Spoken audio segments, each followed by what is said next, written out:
أعوذ بالله من الشيطان الرجيم. I seek refuge with Allah against Satan the rejected. Bismillahir Rahmanir Rahim. With God's name, the merciful benefactor, the merciful redeemer. Alhamdulillahi Rabbil Alameen. The praise belongs to Allah, Lord of all the systems of knowledge. Please excuse me for just 1 second. Billy, would you bring me those eyeglasses off the desk, off my desk area? Just turn the light on, you'll see them.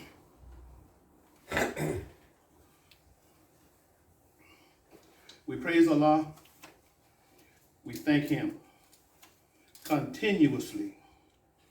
We pray all the time, formal and informal.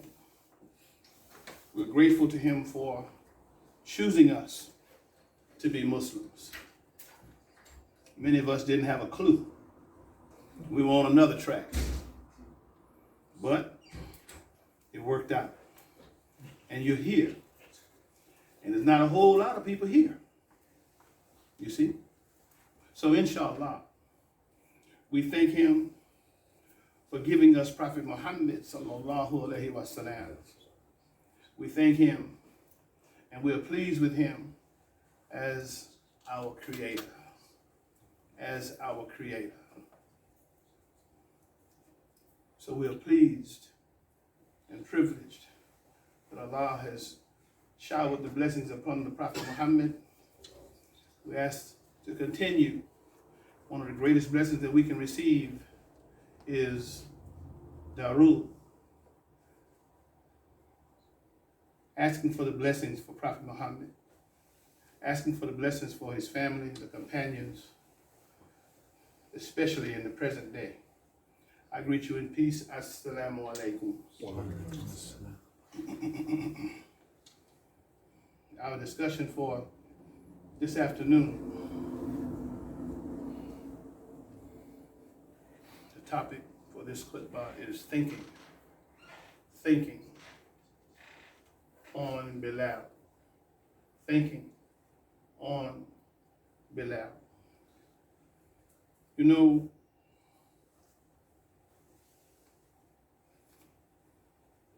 on the start of Al-Islam,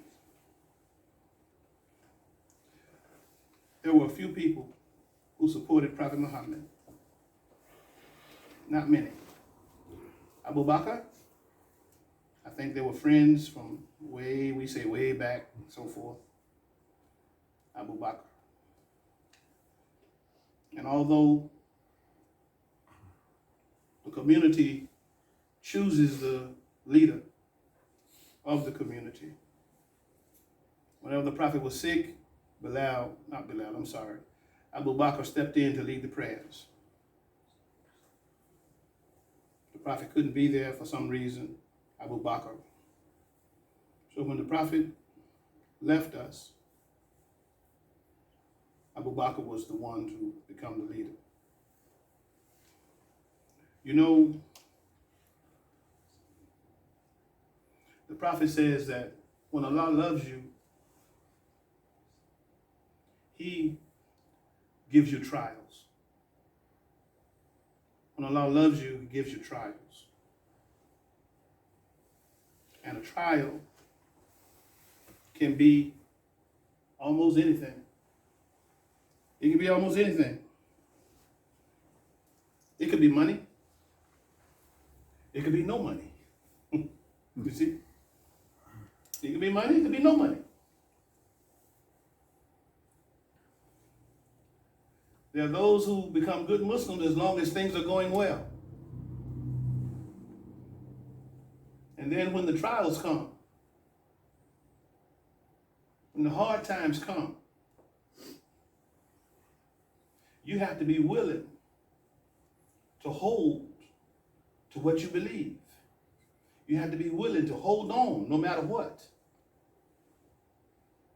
None of us are going to live forever. Some of us do things that are more stressful and what's another word? Stressful, and we can just say hard, stressful. Your chances of survival may be small. You know, I think of people who, when I was in school, we studied the Panama Canal. We studied the Suez Canal. Men died building both of those structures. Men died even building the Brooklyn Bridge in New York City. People lose their life. Get up to go to work, and you don't know if you're coming home. Never even thought about it. So, look at the situation in Texas just for a minute. Look at that situation. Everybody got up that morning. No idea that somebody was going to go into school and shoot up everybody. I'm sure you've seen the outcome of the investigation. You say you're a policeman. You say you're a state trooper. You say you're a lawman.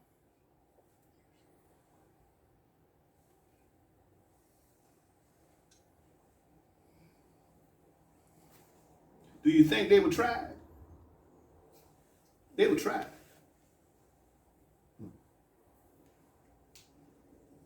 And it didn't come out too well. When you put that uniform on, and don't just think about this present situation, think about the time of the prophet. They didn't have uniforms. But when you put that uniform on, and you walk in their school, they had already had training 2 months before this thing happened. And in the training, they were taught, you have to go in and get him. Now, if you can't go in and get him, you need to give up your uniform and go home or get another job. You see? That's pretty tough. But that's what you wanted. It's easy to walk around with a gun on your hip. But like they said in the street, when the come down comes down, people's babies are dying, and you go in there with a gun, and you stand there for 45 minutes, and you hear the gun going off on the other side, and you trying to talk to the man. He's not responding, so you ain't really talking to him. I know you saw it. Okay? You ain't talking to him. So you were tried.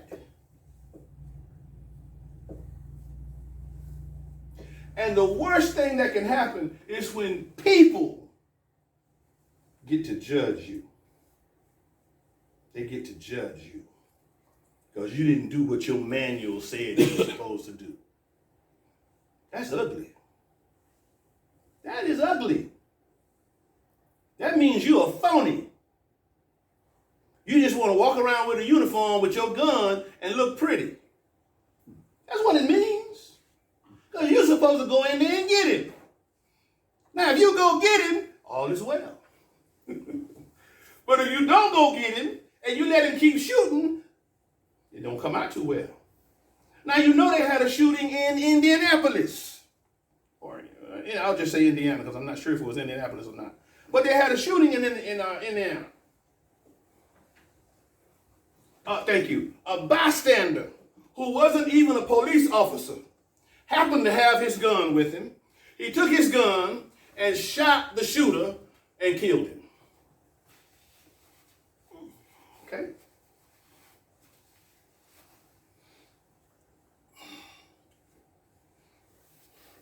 The police chief said he was a hero. Okay? This is where we are in the world today. That's where we are in the world today. But the point is this. Allah is trying us. Muslim or non-Muslim, you're going to be tried. If you're still above ground, you're going to be tried. He's going to try you with those who you love. He's going to try you with those who hate you. He's going to try you with money.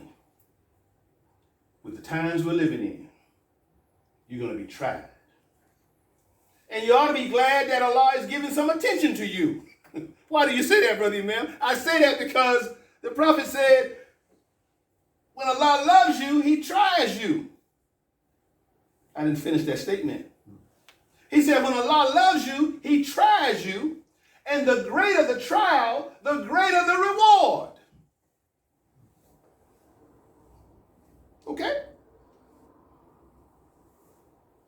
All right. So let's go back to Bilal. Born in a good situation, meaning his mother is raising him and his sister. Father's there. Okay? We say Bilal ibn, son of Rabah. That's the father's name. Okay? So he got a good taste of what the nuclear family, they like to call it in the world of in the sociology world, the nuclear family. Mom, dad, brothers and sisters. But that ended. And he became a slave. See, sometimes we could be tried and we don't even understand the trial. That's really something. You can be tried and you don't even understand the trial. You don't even know what it's all about. Not yet, but you will. You keep living. You'll find out what it's all about. So Bilal was tried with slavery. Treated in a nasty way. I'll leave it at that. I don't have to go through all of the stuff that you should read the story of Bilal anyway. I won't go through all that stuff. I'll just say he was tried. And then what happened? He got introduced to some new ideas. Why do I say new? I say new because the general society were pagans, following more than one God and all of this, got these statues inside the Kaaba. But what does that show us? What does that tell us? It tells us that a community can what? Fall down into the depths of ignorance. You can fall down. Because we know when Ibrahim built the Kaaba, did he put any statues in the Kaaba? No. No. It was pure. You got Hagar. Then she passed on. Then you got Ishmael and his wife. Then they pass on. Then you got generations and generations. Most scholars say 5,000 years. The Kaaba is the center, the one and only, the first edifice built for the worship of God. The Kaaba. All right? And many scholars say that Hagar is buried right there at the Kaaba, in the area of that white structure to the right as you go in the front door of it. Yes. Okay? So it was the one and only for a long time. It's amazing how theologians never mention the Kaaba. They might tell you, well, Abraham was in this area, but they won't mention Mecca. In the Bible, it says, what it say? Becca? It's a B, right? It's in the Bible. It's in there. Becca. Bekkah. That's what's in the Bible. But it's in there. Ibrahim built the first house. Then it fell down into the depths of ignorance. Now they got statues in there. They got naked people going around in the Kaaba. That's pretty low. So I'm trying to call your attention to how Allah allowed that to happen. He allowed that to go down. And then it came back up. Came back up. The last prophet. The last prophet. That's why Prophet Muhammad is so significant. He's so significant. May Allah bless him and reward him. Maqami Mahmud, the high station that he deserves. Prophet Muhammad brought it back. And it wasn't an easy job. Wasn't an easy job. So the point is this. The prophet used to pray. He would pray. And he would ask Allah for the influential people in Mecca to come and join with him. He prayed for Omar. You can say, oh Allah, give me Omar. Give me Omar. Okay? He prayed for certain people to join up with him. I don't know if he prayed for Bilal to join up with him. Bilal was just a slave. But Allah gave him Bilal. And it's only a few people. Only a few. Maybe sometimes when you're doing your research, you can find who these people are. Only a few. Bilal met the prophet and stayed with him during the rest of the prophet's lifetime. Ayman was there holding the prophet when he was born. She held him, saw him come in the world, and saw him pass on. Ayman. So these people who were close to the prophet, they loved him and they protected him. But look at Ayman's response when Omar and several others saw her shedding tears when the prophet passed on. They said, Ayman, why are you crying? Are you crying because the prophet has passed on? She said, no. I'm crying because there'll be no more revelation. So how did she hold revelation? Can you imagine how she held revelation in her heart and in her mind? Can you imagine how she saw the importance of the revelation? Can you imagine how Bilal saw the importance of the revelation? He receiving the revelation. Somebody writing it down. Somebody recording it on pages. So yes. To fight with him in all of the battles, that's Bilal. To serve. To get to serve a person like Prophet Muhammad, that's Bilal. What did he do? He was a warrior. Now, I don't know what I'm fitting to tell you. I don't know if it's true. So you have to hold it and do some research. When they wrote about Bilal, they said that Bilal, when he was a little boy, he said he wanted to be a warrior. Okay. And that's what Allah made him. He was a warrior. He fought in all of the battles with Prophet Muhammad. Distinguished warrior. He was a treasurer. If you went to Prophet Muhammad's house and you needed something, Bilal, go and give him so-and-so. Go, there's something on the shelf, go and give him so-and-so. Bilal, do we have any money? Dinars, do we have any money? Yes, Prophet. The Holy Apostle, yes, we have some money. How much? Bilal would tell him how much, and he would say, this man needs so-and-so, give him X amount of money. That was Bilal. When you knocked on the prophet's door, Bilal would answer the door. I'm just trying to give you a little bit of how he served. When it was time for the adhan, that's a big responsibility. You got to forget about yourself. You got to go and call the adhan for the whole community. In Mecca, he called it. In Medina, he called it. You have to go and perform your obligation. Okay?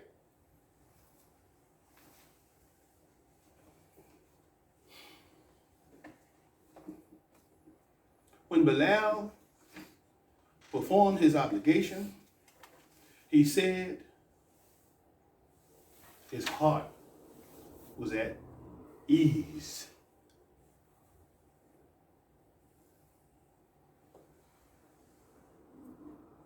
He was late. He's a human being. He was late for the Adan. That was for us. Why was it for us? That was for us. If you wake up and the sun is shining, you late. But what did he do? He still called it Adan. And they still made Fajr. And the sun was shining. Everybody was asleep. The prophet was asleep. Bilal was asleep. Everybody was asleep. But that shows us, you wake up and you do all you can to get back in the saddle. You get back in the saddle. And you catch up. So you wake up, you call it Adan, you get your family up, and you make Fajr. The sun is shining bright. You just late. Then you ask Allah for forgiveness. Right? Yes. You ask Allah for forgiveness. And you make the prayer. Alhamdulillah.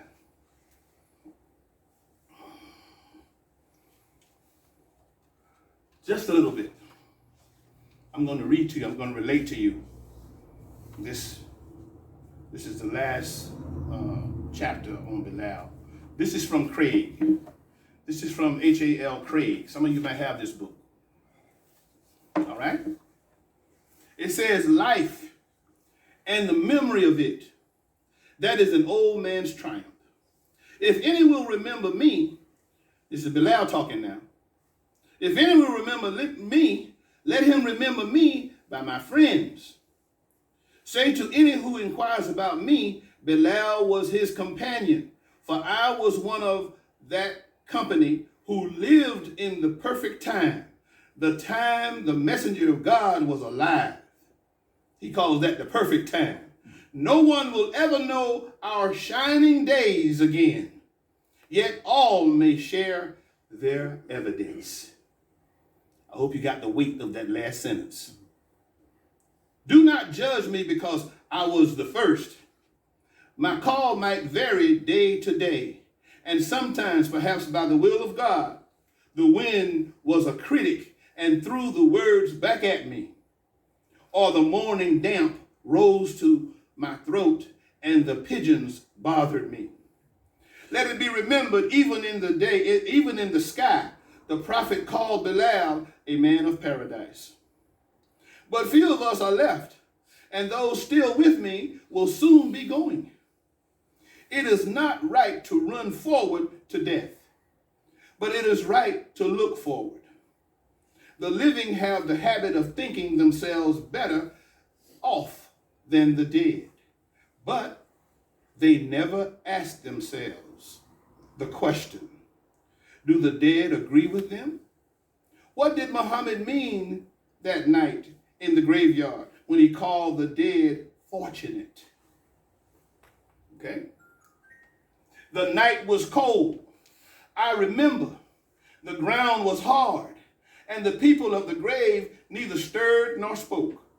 Each lay in his own pit, but were they the dead, or just the dry remains of a moisture once called man? For the body is only a river carrying the soul, and it changes yard by yard, pool by pool, each body in its own flow, each body to its own final draught. Yet I think I know what the prophet meant. Once when we were sitting in the mosque, it was in the darkness before a thunderstorm. The clouds were coming in over Uhud, and the hens, those clever weathercocks, were already running for cover. I heard him say, men are asleep, and when they die, they awaken. I regret no single day, not even the day I was whipped. Did you hear what he said? I regret no single day. I am glad for children. Our children are as much our past as they are our future. A man finds his own father, finding him in himself when he cares for his own son. It is a mystery of generation that although it is the old who teach the young, it is the young who improve the old. I am glad of myself, my skin, my Africa, because in this dimension I am. I live now in my stick. My rounds are narrow. From this doorway to the mosque, then home again. But I have more space than ever I have had, for I live in the delighted memory of Muhammad. Perhaps in the gardens of the blissful dead, I will walk again with Abu Dhar.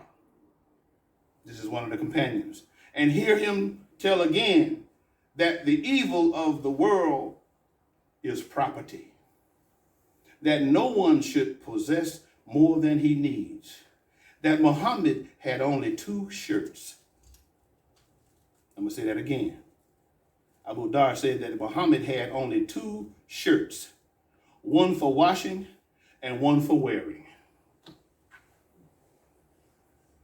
I would hear again Abu Dhar argue the logic of the future, his eyes bright with thought, and the prophet listening. For God sent Muhammad as a mercy to mankind, and he was a prophet who loved to listen to men. O God, grant that Abu Dhar be my sponsor in paradise. But meanwhile, I'll chuckle at them a few more days here in Damascus and speak a little more in the old style. That's Bilal. His grave is in Damascus, Syria. I pray to Allah that it has not been desecrated, because that leader over there, okay, a lot of bad things have happened to the Islamic shrines in Syria.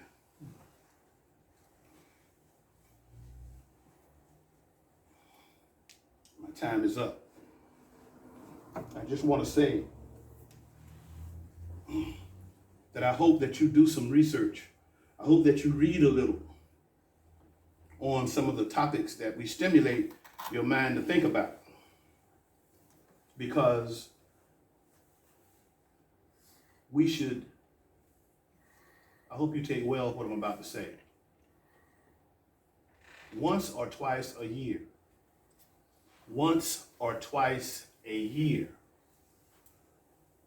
the Muslim should spend on his or her soul.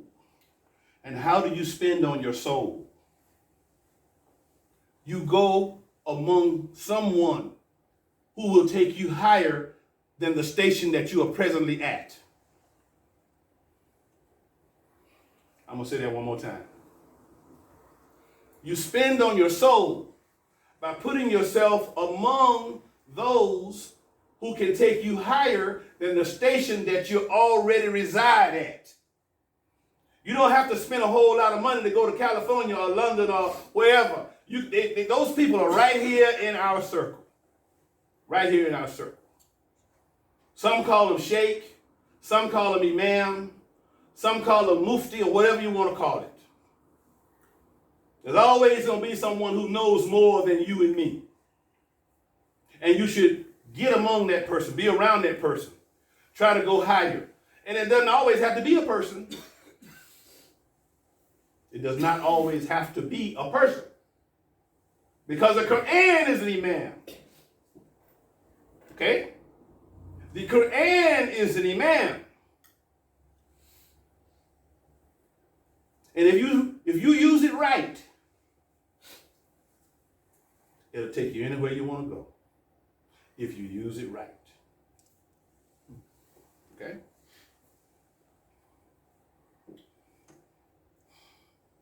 Announcements. Jummah is each Friday, 1:30. We do our best to begin the Khutbah at 1:30. It's a big weekend this weekend. The brothers will be in Blowing Rock. 30 brothers from across the country. We got New York represented, Atlanta. We've got, not California, but Texas. 30 brothers will be at I guess you call it Airbnb. We'll be there for the weekend. 2 brothers will be coming from this masjid, myself and Omar Hassan. That's one event. A second event in Charlotte at Masjid Al-Shaheed. There's a marriage conference. Marriage conference. A brother asked me to help him get married.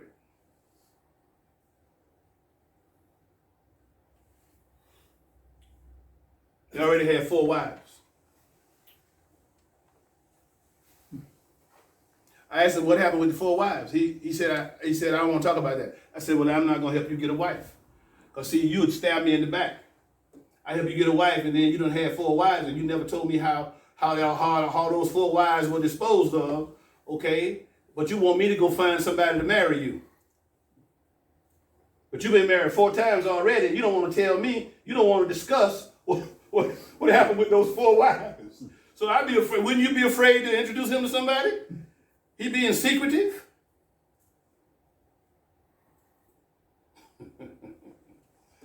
Boy. Once you're an imam for life. I'm going to give this job to somebody else. I'll be around, but I'm going to give this job to somebody else. Okay? It ain't like it used to be. But that's a second event, marriage conference. Now they're having a marriage conference, but there's a marriage also going on. So they're having a marriage conference one part of the day, then there's a brother and a sister getting married the second part of the day. That's a lot going on the weekend. It might storm. It might get hot. It's pretty hot, right? Not just temperature hot. It might get hot. But anyway. So those are things going on this weekend. On August 7th, please let people in the community know we're going to kick off Ta'aleem services. We're going to start our Ta'aleem. And we've changed some things. It's going to be a little different. We're going to give you a curriculum. We're going to give you dates that we'll be teaching on certain things. It's going to be one general class. I'll talk to the children and I'll talk to the grown-ups. All right? That's going to start on August 7th, inshallah. Well, Allah bless me to have good health and be here. Okay? I need an assistant. It ain't right for me to do all of this by myself. Because I can't be there every single Sunday. I would like for someone to be an assistant. And that's one reason we're going to do a curriculum. We're going to do 52 weeks. If you do this week, next week, you know what's got to be done for next week. That helps you do the work. Because if you got to travel, that don't mean you shouldn't do the work. That means you should do the work before you travel. Do the work and then you travel. Okay? We're not talking about something that's going to take you 3 or 4 hours to do. It's going to be something simple. The key is for you to learn, not to burden you with doing a whole lot of stuff and a lot of time. I'm interested in you learning. That's all I'm interested in. And one of the things we're going to do before we start the class, we're going to do the teaching methods of Prophet Muhammad. Okay? There's a book called The Teaching Methods of Prophet Muhammad. Guess what? Now, some of you may not know, but I'm a certified teacher. The same methods that they're using in the schools, Prophet Muhammad was using those methods 1,400 years ago. How to ask a question. How to draw a diagram on the board so the students understand it. Prophet Muhammad was doing that. Telling a story to help the student learn. Telling a story. That's the teaching method. So we're going to go over 2 things before we start the class. The teaching methods of Prophet Muhammad and the teaching methods of the Quran. Okay? Because the Quran tells stories too, to help us get to where we should be. All right? So that means once you learn how to ask a question, or tell a story, you can help somebody learn. That means you're a teacher. Okay? You don't have to get it from the universities. Prophet Muhammad already brought it. So that's what we're going to do. That's going to be the first class. The teaching methods of Prophet Muhammad, and then we're going to put into that teaching methods from the Quran. Starting August 7th. That's a Sunday, I believe. Starting August 7th. Okay, so you receive your curriculum.